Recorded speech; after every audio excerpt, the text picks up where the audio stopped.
آج میں آپ لوگوں کو دا وائس باربی کی کہانی سناؤں گی۔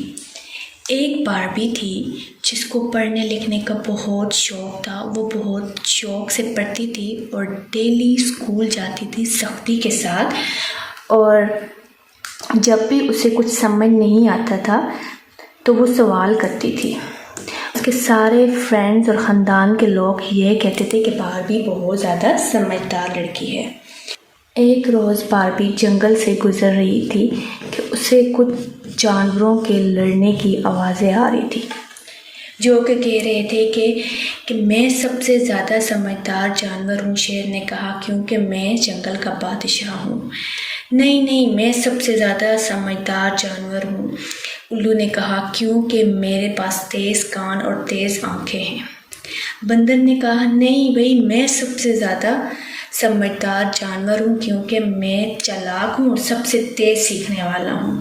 جانوروں نے بہت بحث کی، لیکن یہ طے نہیں کر سکی کہ کون سب سے زیادہ سمجھدار ہے۔ آخرکار انہوں نے باربی سے مدد مانگنے کا فیصلہ کیا۔ تو سب جانور باربی کے پاس گئے۔ انہوں نے کہا کہ آپ سب سے زیادہ سمجھدار باربی ہیں، کیا آپ ہماری اس بات میں مدد کر سکتی ہیں کہ جنگل کا سب سے سمجھدار جانور کون ہے؟ تو باربی ایک لمحہ سوچنے لگ پڑی اور کہنے لگی کہ یہ نہیں کہ جو سب سے زیادہ طاقتور ہے یا سب سے زیادہ تیز یا چالاک ہے تو وہ سب سے زیادہ سمجھدار جانور ہے۔ سب سے زیادہ سمجھدار جانور وہ ہے جو سب سے زیادہ جانتا ہو اور اپنی نالج کا استعمال کرتے ہوئے دوسروں کی مدد کرتا ہو۔